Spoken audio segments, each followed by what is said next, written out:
네, 안녕하십니까. 시우자동차 이대표입니다. 오늘 차량 소개시켜 드릴 차는 세대예요. 디스커버리 4 모델 단종됐죠. 지금 11년도부터 2017년도까지 출고된 차량, 지금 단종이에요. 디스커버리 5라는 모델이 새로 출시가 됐는데, 이 모델은 디스커버리 4와 아예 디자인 모든 게 다 바뀌어 있어서 이 단종된 디스커버리 4 차량을 오늘 소개시켜 드릴 거고, 차량이 왜 세대를 준비했냐? 한 대는 제 차입니다. 제가 실제 1년 전에 구매를 해서 아직까지 타고 다니는 제 소중한 에마인데, 지금 보시고 있는 이 차량은 HSE 모델이고요. 신차 가격 9,660만 원. 이 옆에 보이시는 검정 색상 SE 모델입니다. 다 3.0 디젤 모델이고요. SE 신차 출고가 8,200만 원. 그 옆에 보이시는 차량도 3.0 SE 모델 8,200만 원 차량입니다. 근데 신차 출고 가격이 그때 당시에는 엄청 고가였었어요. 지금 생각해보면 5년 전에 차값이 8천만 원, 9천만 원. 모델이 하나 더 있는데 랜드마크라고 1억이 넘는 차량이 있어요. 조금씩 안에 들어가 있는 옵션 부분, 인테리어 부분이 조금 틀리다라는 그런 내용으로 기본 바디들 스펙은 똑같습니다.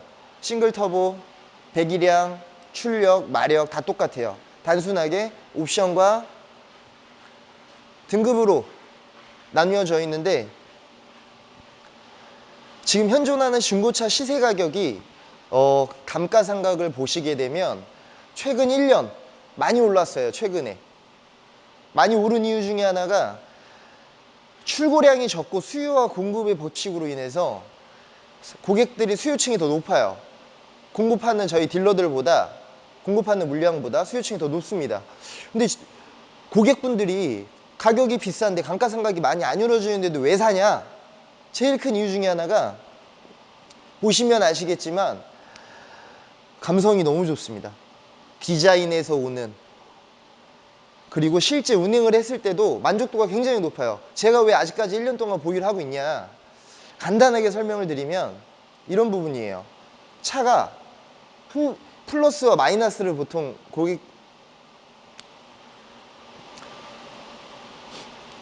차를 왜 이렇게 딜러가 1년 이상 보유하고 있는 이유는 다 있거든요. 저 같은 개인적인 성향에는 플러스와 마이너스, 장점과 단점의 이 갭이 거의 없어요. 충분히 단점들을 장점에서 보완할 수 있을 만한 장점을 너무 많이 가지고 있는 차량 중에 하나거든요. 또 제가 좀 체격이 왜소하기 때문에 이렇게 좀 튼튼한 차량을 좋아해요. 근데 구매하시러 오시는 고객분들 중에도 되게 드림카라고 많이 말씀을 해주시더라고요. 그리고 실제 저희가 판매를 하고 다시 재매입을 하시는 경우가 그렇게 드뭅니다. 왜 드무냐? 만족도가 좋아서 오래 타세요. 사용기간이 길어요. 그래서 시장에 물량이 많이 안 나와요. 단종도 됐지만 이제 신차가 안 나옵니다. 일단 설명은 이 정도로만 하고 안에 내부를 조금 설명을 해드릴게요. 그냥 외관에서 보여져 있는 느낌을 간단하게 설명해 드리면, 이 흰색상 차량 같은 경우에는 그냥 오리지널 자기 거예요.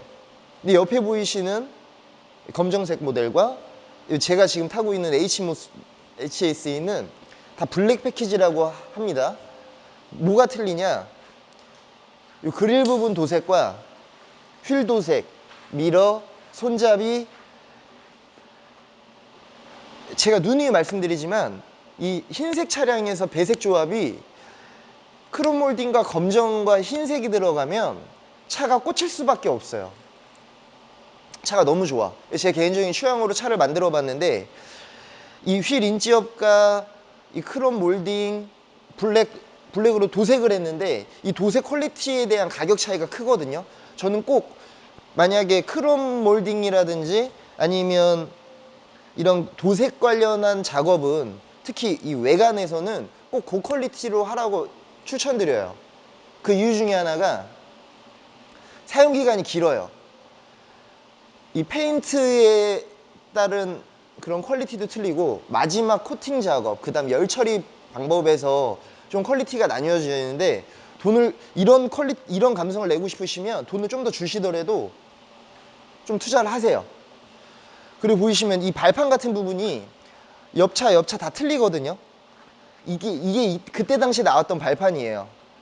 이거는 신차에서 옵션이 아니에요. 그냥 달려 나오지 않습니다. 돈 주고 다는 어떻게 보면 튜닝이죠. 근데 뭐 구변을 하시거나 그럴 필요는 없으세요. 이거는 기호에 맞게 고객 성향에 맞게 바꿔 다시면 되는데, 이 차량 외관만 봤을 때는 이 오프로드 박스카입니다. 여러분 한 3톤에 가까이 육박해요. 차량 크기가 엄청 크기 때문에 뭐 주차 공간이라든지 아니면 어디 도로 상황이 안 좋은 데에서 이제 주차를 하실 때 조금 불편해요. 하지만 그 사람들의 느껴지는 시선과 이 차량이 내려갔을 때 그 하차감이라는 거는 정말 눈에 띌 만한, 정말 주목을 한 번에 받을 만한 차종이긴 해서 제가 또 좋아하는 이유 중에 하나고, 워낙에 시중에 몇 년 동안 돌아다녔기 때문에 이 외관에 대한 부분이나 그 느껴지는 감성은 다 이해하실 거라고 알고, 업자가 소개시켜 드릴 만한 내용을 조금 부가 설명을 해드리자면, 이 흰색, 검정 흰색 HS, SE, SE 다 조금씩 전 차주에 대해 감성이 조금씩 들어가 있어요. 와이크 몰딩을 입혔다라든지, 이 트렁크 좌석 보시면 바닥을 깔았다라든지, 이런 거는 비용이 크게 들어가진 않습니다. 기호에 맞게 고객분 성향에 맞게 조금씩 투자를 해 놓으시면 조금 더 오래 탈 수 있을 만한 퀄리티를 느낄 수 있을 수가 있고, 제일 이 차의 장점 중에 하나로 꼽자면 이 오픈 폴딩이거든요. 제가 저희 아이들과 가족들과 캠핑과 뭐 놀러 다니면 이 소주가 되게 편리해요. 공간이. 그 이유 중에 하나가 짐을 실어 내릴 때, 그리고 안에서 물건을 꺼낼 때 되게 편리해요. 그리고 요즘 차박 유행 많이 하잖아요. 저는 개인적으로 일요일 날 저희 아들들과 많이 캠핑을 다닙니다. 제 사진 띄워드릴게요. 제가 키가 작은 키죠. 작은 키인데도 사실 앞에 눕히고 하면 불편해. 하지만 이 공간까지 있으면 이 안에서 못할 게 없습니다. 이 공간 내부를 보시게 되면 너무 편리하고, 또 7인승이기 때문에 사용도의 실용성이 되게 높아요. 그리고 이제 짐 실을 공간도 많이 확보가 되기 때문에 보통 4인 가족 기준으로 캠핑을 다니게 보면 짐이 너무 많아서 뭐 루프탑이라든지 캐리어라든지 뭐 부가적인 튜닝을 많이 하시는데, 이 차량은 그러실 필요가 없어요. 그리고 레인지로버의 제일 장점 중에 하나를 꼽자면 차의 내구성. 정말 안전하죠. 차를 무겁고 튼튼하게 만들어요. 거기에 오는 그 가성비가 떨어진다라는 부분들이 많은데, 이 3.0 디젤 같은 경우에는 실제 제가 탔을 때 뭐 세금이라든지 연비라는 부분이 너무 만족을 하거든요. 그렇기 때문에 그 부분이 크게 걱정을 안 하셔도 되고, 이 옆에 보시면 안에 수납 공간도 너무 잘 들어가 있고, 이 보면 이제 12V 이제 이것도 있고, 이것도 아웃도어 패키지라고 알아? 이건 아니지? 한 가지 단점을 설명해 드리면, 뒷자리 요즘 나오는 옵션인 고가차에 이제 나오는 옵션인데, 뒷자리를 이제 폴딩을 접었다 폈다 하는 기능은 빠져 있어요. 아무래도 그때 당시 연식에는 이 옵션을 왜 뺐는지는 모르겠지만 그거 하나 단점으로 꼽고,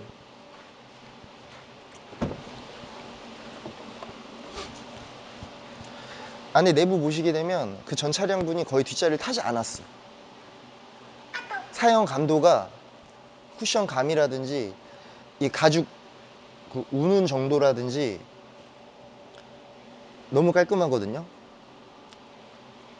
우드 이제 흰색 블랙이 아닌 이 실내도 흰색 베이지이기 때문에 저는 개인적으로 물건을 살 때 이 디자인에서 오는 부분을 되게 높이 평가하는데, 흰색의 베이지 시트 고객분들이 좋아하는 그런 안의 조합이고, 뭐 승차감은 그냥 대형 SUV 그 정도의 승차감이기 때문에 앉아보진 않겠습니다. 제가 너무 잘 알아요. 제가 1년 동안 탔던 게 차기 때문에. 보통 이제 커뮤니티에 동호회죠. 제가 동호회에서 이 물건을 샀습니다. 동호회를 들여다가 보면 이 휠과 타이어 거래를 엄청 많이 해요. 또 그거에 대해 개인 취향이나 그 선호도에 맞게 바꾸실 수가 있는데, 보통 제가 다른 차량 리뷰할 때는 이런 뭐 튜닝이라든지 이런 뭐 바꾸는 걸 별로 좋아하지는 않은데, 이 차량은 조금씩 변화를 줘야 차가 감성이 살아나요. 나의 만족도가 높아지고 프라이드가 높아집니다. 그거는 제가 꼭 추천해 드리고 싶어요. 운전석 한번 타볼게요.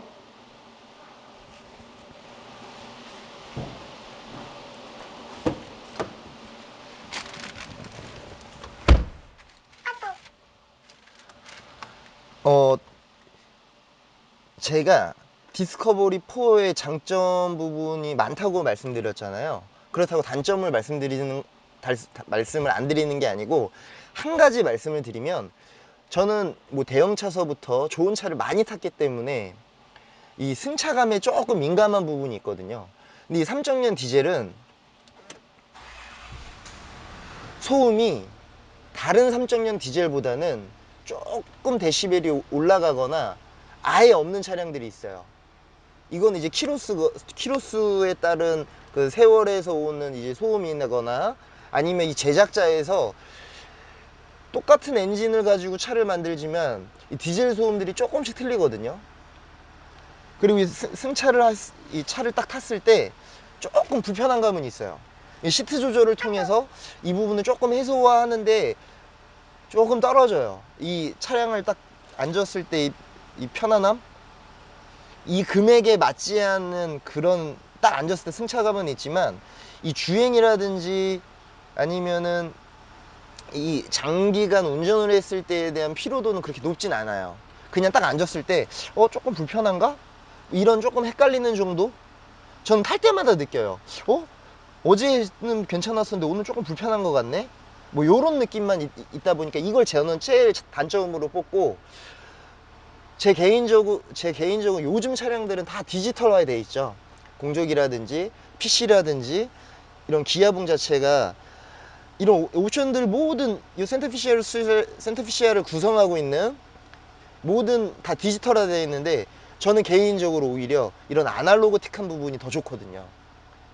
이 부분 때문에 싫어하는 고객분들도 계세요. 하지만 저는 이런 옛날에서 오는 이런 이 멋을 더 추구하는 사람이기 때문에 지금 너무 만족을 하고, 아직까지 팔 계획이 없어요. 이 썬루프에 대한 이유를 보시게 되면, 이 개방감은 요즘에 이 통으로 나오죠, 여러분. 파노라마 썬루프가 통으로 나오는데 이제 분리되어 있어요. 운전석과 이 뒤에 보조석에 분리되어 있는 부분은 보통 이런 루프를 길게 뺀 차량들에 대한 특징이거든요. 이 통 썬루프를 하게 되면 안정성이 떨어지기 때문에 저는 오히려 이 차를 타면서 개방감이 더 있었으면 좋겠다라고 생각을 안 한 이유 중에 하나가, 이 천장이 엄청 높습니다, 여러분. 한 2m 되시는 분들이 타셔도 천장에 머리가 닿질 않아요. 그래서 보통 이 디스커버리 4 차량은 호불호가 거의 없어요. 특히 여성분들이 너무 좋아하시거든요. 그래서 제가 주로 매입하는 차량 중에 하나인데, 요즘 수요가 너무 많아져서 차 가격이 많이 올라갔습니다, 여러분. 제가 2부에서는 이 시세, 차량, 가격, 그리고 SU와 HSE의 그 옵션 차이, 아까 말씀드렸지만 뭐 인테리어 부분이랑 옵션 차이밖에 없거든요. 기본이 가지고 있는 그런 스펙은 다 똑같습니다. 이 수납 공간이 많아서 요거 한 번만 설명을 잠깐 드릴게요. 위에 보조석이 상하로 나누어져 있고, 이쪽 보시면 이제 깊이가 엄청 깊어요. 그리고 팔걸이에 대한 부분도 옵션이 잘 설명이 되어 있는데, HSE 냉장고가 들어갑니다. 이 부분에 전자 파킹도 전자식이지만 요즘에 이게 버튼식이 아닌 당겨주고 밀어주는 방법으로 되어 있고, 레인지로버의 보통 메인이죠. 기아봉 이제 돌려서 사용하는 그런 부분.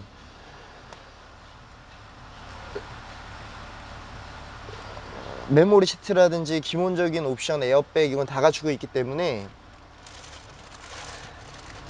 다른 걸 설명을 조금 해드리자면 이 디스커버리 4는 운전했을 때 개방감이 너무 좋아요. 일단 시야 확보가 차가 높기 때문에 이 에어서스를 또 사용하게 되면 제가 이따 화면으로 담을게요. 이 에어서스를 사용하게 되면 그 주행에 맞는 레벨로 컨택할 수 있고, 혹시나 오프로드를 준비할 계획이라고 하시면 그 쇼바에 대한 높이와 그 쿠션감을 꼭 이해하시기 바랍니다. 운전석에 한번 타서 앞에 개방감을 보시면 거의 집으로 따지자면 거의 5성급 호텔 뷰라고 보셔도 돼요. 이 차량을 타셨을 때 느끼는 개방감은 또 창문의 크기가 엄청납니다. 이거는 운행하시는 분들만 알아요. 만약 이런 디스커버리 4 차량을 타시다가 승용차를 타시게 되면 시야 폭이 엄청 줄거든요. 답답해서 못하겠다고 하시는 분들이 계세요. 저도 이 차를 타다가 좀 세단이나 좀 작은 차를 갑자기 타게 되면 적응이 안 돼, 시야가. 운전하게 됐을 때. 그렇기 때문에 이 차량의 그 제일 큰 장점은 이 차에서 높이 우선이 개방감이라고 보시면 돼요. 다른 장점들도 많지만 그건 제 2부에서 조금 더 디테일한 설명을 드리고, 이제 한 가지 장점을 조금 더 설명을 드리면, 이게 아까 말씀드렸던 이제 차 무게가 3톤이거든요. 뭐 주행 스피드라든지 탄력이라든지 그런 건 다 만족을 해요. 하지만 이 순발력이라 그러죠. 이 부분에서는 조금 떨어져요. 정차하고 나서 제가 빵 출발했을 때 탄력을 좀 늦게 받아. 그러니까 순간 스피드는 좀 떨어지는 부분이 있어서, 혹시나 막 칼치기를 좋아하시거나 아니면은 뭔가 이 운전을 했을 때 시야가 땅 터졌을 때 빵 하고 출발하는 이 폭발력을 즐기시는 분들한테는 안 맞을 수는 있습니다. 이 부분 좀 꼭 참고하시고, 뭐 안전성이면 안전성, 디자인, 뭐 감성이면 감성, 너무 훌륭하기 때문에 이 차량은 앞으로 제가 봤을 때 수요층이 더 많아질 수 있기 때문에 나중에 판매하시더라도 가격 방어가 잘 되실 것 같고, 보통 이 레인지로버에 대한 선입견들 있죠, 여러분. 수리비가 비싸고 이제 고질병이 있고, 다른 차종에 비해서 이 디스커버리 4는 많이 작아요. 뭐 시동 꺼짐이 일단 없고요. 그리고 그 산소 센서라든지 이 체크불이 올라오는 빈도가 많이 적습니다, 다른 차량에 비해. 하지만 이제 디젤이기 때문에 시내 주행을 많이 하시는 분들은 이제 DPF 이 관련한 경고등이 좀 뜰 우려가 있으니까 좀 밟으실 때는 시원시원하게 밟아서 이 DPF에 대한 때를 빼주셔야 돼요. 이 DPF는 제 근로에서 설명을 조금 이해를 돕고, 고질병 방금 말씀드렸는데, 레인지로버 서비스 센터에서 이 자기네들이 이제 이미지가 실추된 부분 때문에 AS를 강화한 부분이 있어요. 이 디스커버리 4 같은 경우에는 이 터보가 누유가 잘 생기거든요. 5년에 10만 킬로까지 무상 보증을 해줍니다. 출고 일로부터 해서 등록일이죠. 등록증에 찍힌 등록일로부터 5년에 10만 킬로까지 터보에, 예를 들어 이게 싱글 터보잖아요. 그 터보 쪽에서 누유가 발생을 많이 하는데 그 부분에 AS가 되기 때문에 저도 AS 한번 받았습니다. 웬만하면 5년에 10만 킬로 안쪽을 추천해 드려요. 이 터보가 고질병이라고 말씀드렸잖아요. 수리비가 비싸. 300에서 500 사이 합니다, 여러분. 이거야 뭐 경정비에 대해서의 그 안에 뜯었을 때 어디에 대한 수리 부위의 차이지만 300에서 500 들어가요.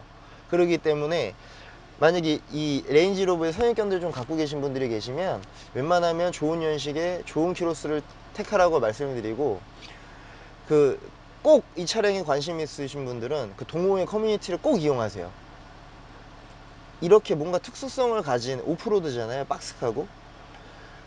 사람들이 이제 수요층이 확 몰리는 데는 이유가 있거든요. 그런데 정말 많은 정보들이, 좋은 정보들이 많이 있어요. 저도 일주일에 한 번씩 정도 꼭 들어가서 요즘에 이제 직거래로 얼마 정도의 거래를 하고 어떤 용품들이 거래가 되고 있으며 어떤 내용으로 이제 대화를 그 안에서 돌아가고 있는지에 대한 부분을 모니터링을 하고 있어서 너무 만족스럽거든요. 그럼 이것으로 이 내에 관한 설명을 간단하게 드렸고 2부에서는 제가 직접 그 차량 시세, 감가, 이제 구매하는 요령 그리고 이 옵션별 내용들을 한번 다 자세하게 다뤄보겠습니다. 오늘 이것으로 마치겠습니다. 감사합니다. 좋았어요. 마이크 끄면 되고. 이게 찍을 때